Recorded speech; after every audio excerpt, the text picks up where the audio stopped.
Let me tell you something that happened to me, something I still can't explain. I wish I could say it was just a nightmare, but I know it was real. It started on a Tuesday night, nothing special about it. I was dead asleep, you know, that deep sleep where you feel like you're a million miles away. Then, my phone rang. It wasn't my usual alarm or a text message ding. It was a FaceTime call, vibrating on my nightstand, lighting up the dark room. My first thought was, who on earth is calling me at 3:17 a.m.? The time was burned into my brain. I fumbled for the phone, my eyes still blurry with sleep. I didn't recognize the number. It was just a string of digits, no contact name. I almost ignored it, thinking it was a wrong number, but something made me answer.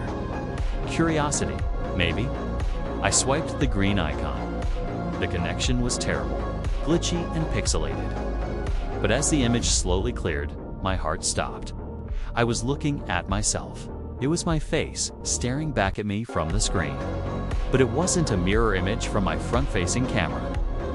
This version of me was somewhere else entirely. He looked awful. His face was pale, almost gray, like all the blood had been drained from it.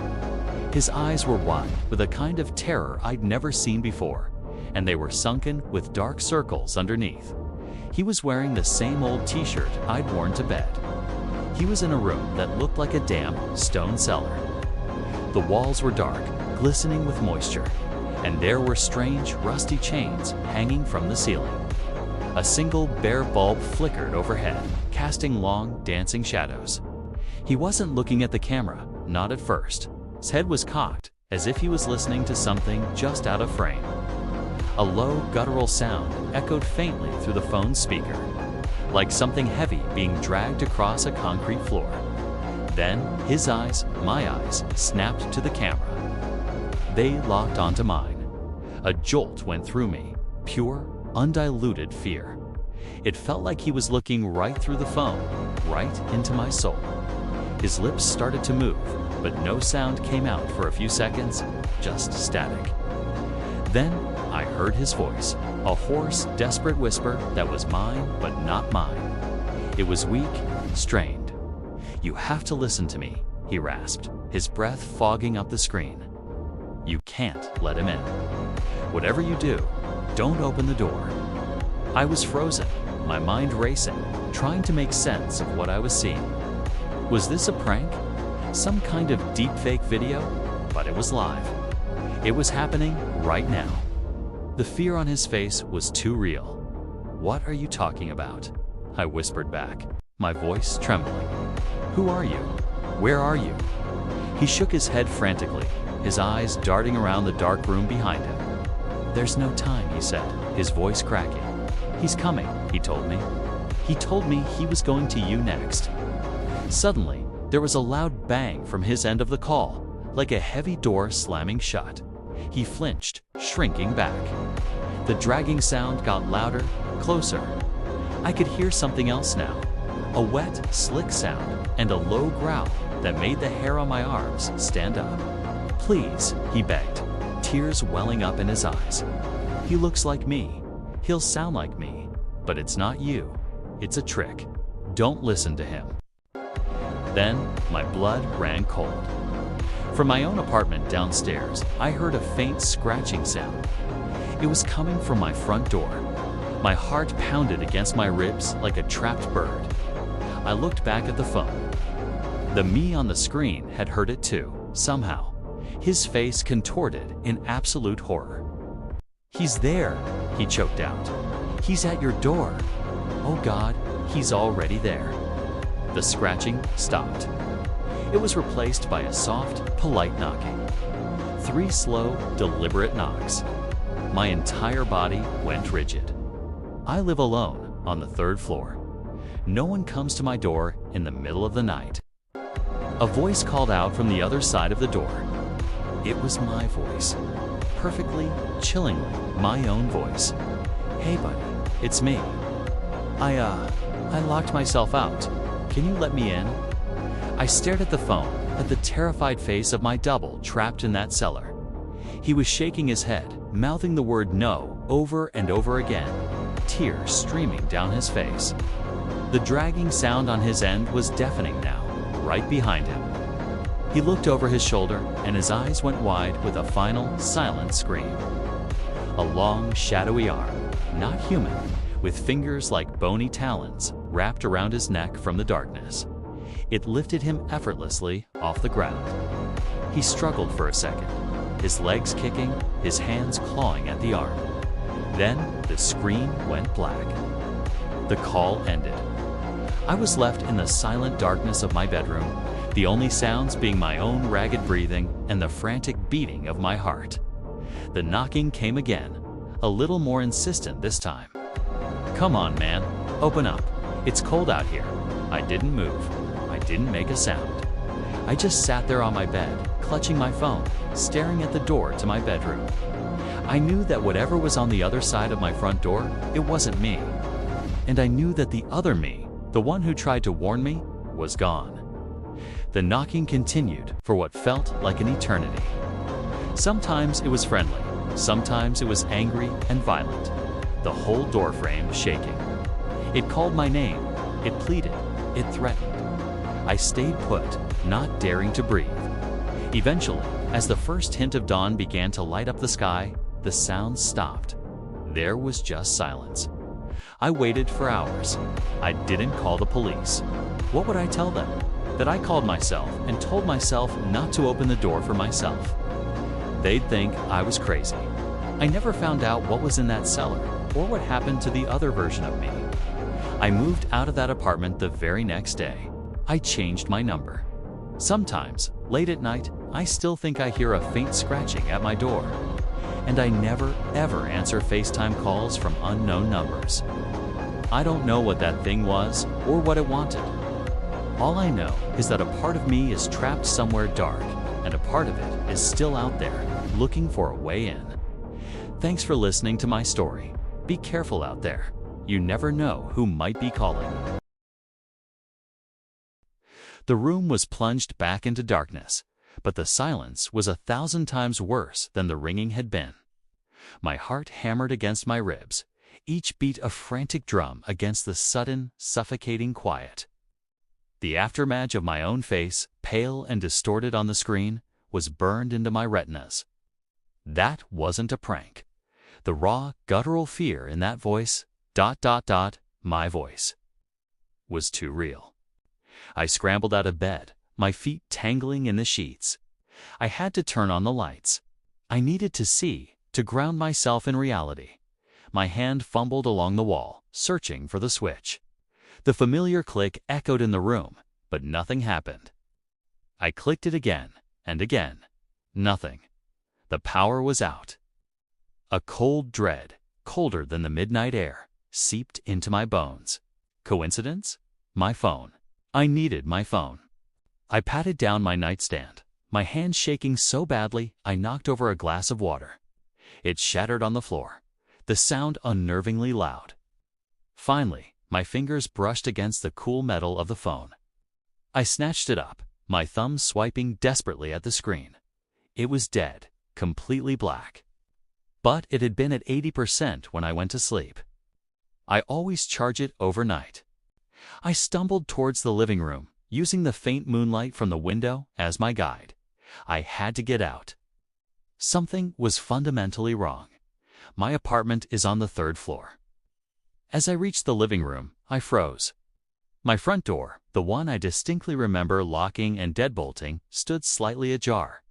A thin sliver of darkness from the hallway cut through the gloom of my apartment. I hadn't opened it. I live alone. I hadn't heard a sound, no creak, no click of the lock. It was just ...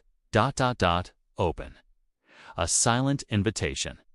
Every horror movie cliché screamed at me to not go near it, to barricade myself in the bathroom and wait for morning. But the image of my doppelganger, the desperation in its eyes, pushed me forward. Was it a warning? Was something in here with me? Or was it waiting for me out there? My bare feet were silent on the wooden floor as I crept towards the door. My breath was a ragged whisper in my own ears. I peered through the crack.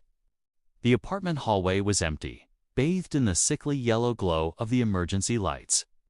It was eerily quiet. No neighbor's TV, no hum from the elevator, nothing. Just a deep, profound silence that felt heavy, unnatural. I took a hesitant step into the hallway, the cool linoleum a shock against my skin.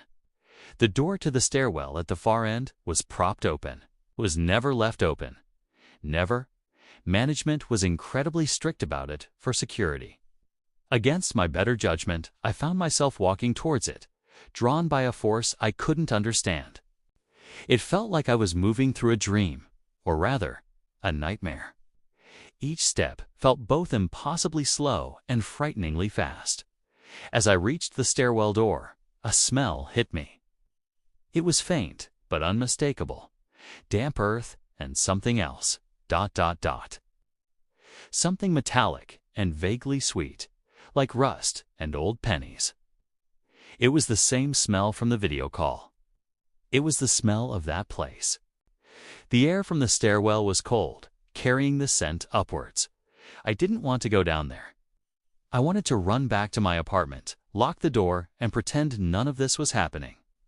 But I couldn't. It was like I wasn't in control of my own body anymore. My hand reached out, pushing the heavy fire door fully open. I looked down into the concrete abyss of the stairwell. It was pitch black beyond the first landing. The emergency lights in here were out too. I took my first step down, and the door swung shut behind me with a deafening boom that echoed all the way down. Plunged into total darkness, the only sound was my own frantic breathing and the drip, drip, drip of water somewhere in the depths below. It was the same dripping sound from the call. I was in the same place. My dead phone suddenly lit up in my hand, the screen flaring to life. It wasn't the home screen. It was the FaceTime call again. But this time, the camera was reversed.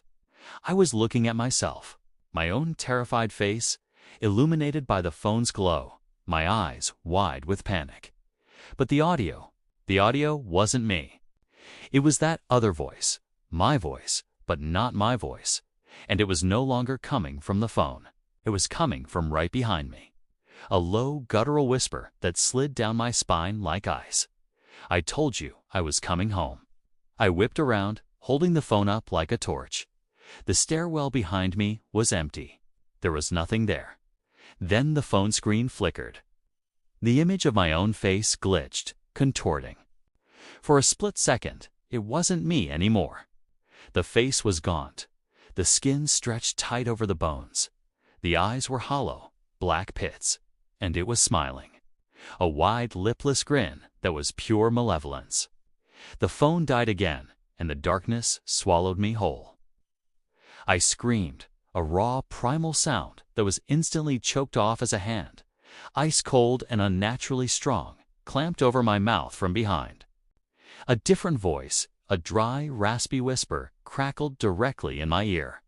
So good to finally meet me. I was dragged, kicking and struggling, down the stairs into the crushing blackness. My feet slipped on the wet concrete. The metallic smell was overpowering now, thick in the air, coating my tongue. I could hear that dripping sound getting closer, louder. I was being pulled towards it. I tried to scream again, but the hand over my mouth was like a steel clamp. The last thing I saw before I was pulled around a corner into a darkness so complete it felt solid was a flicker of movement on the landing above. It was a figure silhouetted against a light that shouldn't have been there. It looked exactly like me, and it was just standing there, watching. It slowly raised a hand and waved. Then, everything went black. I woke up, not in the stairwell, but in my own bed. Sunlight streamed through the window. Birds were chirping outside. My phone was on the nightstand, plugged in, reading 100% battery. The glass of water was upright, full. The door was locked and deadbolted. It was morning. My body ached, my throat was raw, and there were dark, muddy smudges on the floor leading from my front door to my bed. I grabbed my phone, my hands trembling. I had to see the call log. I had to know. I scrolled back to last night. There was no record of a FaceTime call. Nothing. It was like it never happened. But as I went to put the phone down, I noticed a new photo in my gallery. My blood ran cold. It was a selfie. It was me, standing in the dark stairwell, smiling that same wide, lipless, malevolent grin. The photo was time-stamped 3:33 a.m. I live in my apartment, but I am no longer alone. I don't know who is sleeping in my bed or who is looking back at me from the mirror, but I know one thing for sure. It isn't me.